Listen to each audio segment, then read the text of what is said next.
Hello class 10 CBSE students, ఎలా ఉన్నారు మీరంతా? మీ రిజల్ట్స్ వచ్చేసాయి కదా. ఎవరెవరికి ఎన్ని మార్క్స్ వచ్చాయి అనేది నాకు కింద కామెంట్ సెక్షన్లో చెప్పండి. So that I'll get to know that ఎవరెవరికి ఎన్ని మార్క్స్ వచ్చాయి అనేది. Okay, this is Shravani, your study partner. ఏంటి ఇప్పుడు కొంతమంది ఏమో చాలా హ్యాపీగా ఉన్నారు, ఇంకొంతమంది ఏమో చాలా లోగా ఫీల్ అవుతున్నారు. ఎందుకంటే వాళ్ళు అనుకున్న మార్క్స్ రాలేదని, వాళ్ళు ఎక్స్పెక్ట్ చేసిన మార్క్స్ రాలేదని. ఓకే, అంత బాధపడాల్సిన అవసరం ఏం లేదు. అంటే మరీ తక్కువ వస్తే మాత్రం బాధపడాల్సిందే. ఎందుకు నేను టైం వేస్ట్ చేశాను, చెప్పింది మమ్మీ వాళ్ళు చెప్పింది వినలేదు, కష్టపడలేదు అన్నదానికి బాధపడాలి. ఆ రియలైజేషన్ మీకు రావాలి. ఓకే, ఇప్పుడు ఆ రియలైజేషన్ వచ్చిన తర్వాత ఏం చేద్దాం? సరే, ఇవన్నీ పక్కన పెట్టేసేయండి. ఇప్పుడు ఏం చేయాలి, ఎలా చేయాలి, ఏం చదవాలి, ఎలా చదవాలి, ఇవన్నీ ఆలోచించండి ఫస్ట్. ఇప్పుడు మన ముందున్నాయి 2 ఆప్షన్స్. ఈ 2 ఆప్షన్స్ ఏంటి అంటే, ఆప్షన్ 1 ఇప్పుడు ఏంటి, మీకు వచ్చిన మార్క్స్ ఉంటాయి కదా, ఆ వచ్చిన మార్క్స్తో మీరు సాటిస్ఫై అవ్వలేదు, నాకు ఇంకా మార్క్స్ రావాలి. కొంతమంది 90% వస్తాయి అని అనుకున్నారు, 87 వచ్చాయి, 88 వచ్చాయి. మ్యాథ్స్ పేపర్ చాలా టఫ్ వచ్చింది కాబట్టి చాలామందికి మ్యాథ్స్ అండ్ సైన్స్లోనే తక్కువ వచ్చాయి. So maths and science exam రాద్దాం అనేసి అని అనుకుంటారు. ఇంకా మన దగ్గర ఒక 1 మంత్ టైం ఉంది. ఆ మ్యాథ్స్ సైన్స్ ప్రిపరేషన్ స్టార్ట్ చేయండి. ఒక షెడ్యూల్ లాగా, టైం టేబుల్ లాగా పెట్టుకొని అకార్డింగ్ టు దట్ ఫాలో అవ్వండి. ఇప్పుడు ఆప్షన్ టూ ఏంటి, చాలేరా నాకు వచ్చిన మార్కులు చాలేరా, ఇవి చాలు నాకు. ఓకే, వచ్చాయి 70 వచ్చాయి అనుకుందాం, 80, 85 వచ్చాయి. You are satisfied with your marks. ఇప్పుడు ఏం చేయాలి, ఇంటర్ పైన కాన్సన్ట్రేట్ చేయండి. ఇప్పుడు సిబిఎస్ఈ స్టూడెంట్స్కి ఏంటి, సెట్స్, లాగ్స్ ఇవేవి లేవన్నమాట. సెట్స్, లాగ్స్ ఇవేమీ లేవు మీ సిలబస్లో, మీ 10th క్లాస్ సిలబస్లో.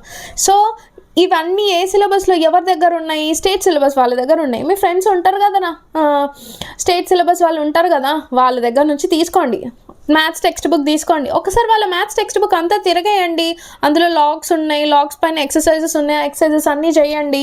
మీకు ఇంటర్కి వెళ్ళాక లాగ్స్ అంటే ఇదేంట్రా కొత్త చాప్టరు, కొత్త టాపిక్, మాకు ఇది లేదే, మేము వినలేదే అని ఎట్టి మొహాలు వేసుకుంటూ కూర్చోవద్దు. మీరు ముందే ప్రిపేర్ అయ్యి ఉంటే so that it will be easy for you to understand in the inter. అవునా కాదా?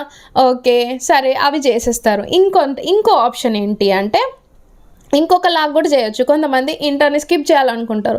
ఇంటర్ని స్కిప్ చేసి పాలిటెక్నిక్ ఎగ్జామ్ ఉంటుంది, పాలిటెక్నిక్ ఎగ్జామ్ కూడా రాయొచ్చు మీరు. అదేంటి, మ్యాథ్స్, ఫిజిక్స్, కెమిస్ట్రీ పైనే ఉంటుంది. Only class 10 it's like competitive exam అనుకోండి. మీకు మంచి ర్యాంక్ టాప్ కాలేజ్లో వచ్చింది అనుకోండి, you can join in that. సరే, మీకు ఇంట్రెస్ట్ లేదు, మీరు ఇంటరే చదవాలనుకుంటున్నారు, fine, well and good. At least exam అయితే రాయండి. మీకు ఎట్లాగో కాంపిటేటివ్ ఎగ్జామ్స్లో ఎక్స్పీరియన్స్ కావాలి, మీరు ఐఐటి మెయిన్స్ వీటిల్లో ఎట్లాగో మంచి ర్యాంకులు తెచ్చుకోవాలి అనేసి అని అనుకుంటారు.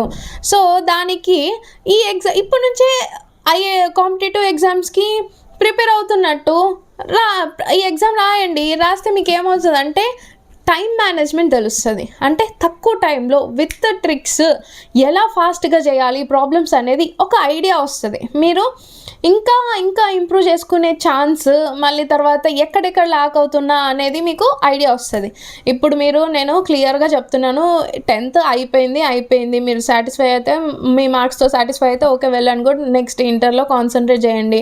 లేదు, సాటిస్ఫై అవ్వలేదు, ఇంటర్ అకాడమిక్ ఇయర్ స్టార్ట్ అయ్యడానికి ఇంకొంచెం టైం ఉంది, 10th పైన కాన్సన్ట్రేట్ చేసి నేను 90 అబోవ్ తెచ్చుకుంటాను, that is also well and good. కానీ ఇక్కడ ఏంటి అంటే, మీకు 10th అయిపోయింది, గతహ అన్నట్టు 10th అయిపోయింది. కానీ ఇంటర్లో మాత్రం మీరు ఇంటర్లో కష్టపడి చదివితేనే మీకు మంచి ఫ్యూచర్ ఉంటుంది. ఎందుకు, ఈ ఐఐటి మెయిన్స్లో మీకు వీటిల్లో అన్నిట్లో, ఈ కాంపిటేటివ్ ఎగ్జామ్ అన్నిట్లో మీకు మంచి ర్యాంక్ వచ్చింది అనుకోండి, మీకు మంచి కాలేజెస్లో వస్తే ప్లేస్మెంట్స్ అన్నీ బాగుంటాయి. సో మీ లైఫ్ సెట్ అన్నమాట. మీ లైఫ్ ఇట్లా ఈ హైలో ఉండాలి అంటే మీరు ఇంటర్మీడియట్ చాలా కష్టపడాలి. లేదు, అవసరం లేదు, నేను నార్మల్గా చేసేస్తాను రా, నాకు అంతా అవసరం లేదు అని అనుకునే వాళ్ళు అంత కష్టపడాల్సిన అవసరం లేదు. ఆడుకుంటూ పాడుకుంటూ వెళ్ళిపోండి. మీ లైఫ్ ఏక్ ఉండాలి అంటే మీరు కష్టపడాలి. ఇదే మీకు మంచి ఆపర్చునిటీ మీ లైఫ్ని మంచిగా ట్యూన్ చేసుకోవడానికి. ఓకేనా?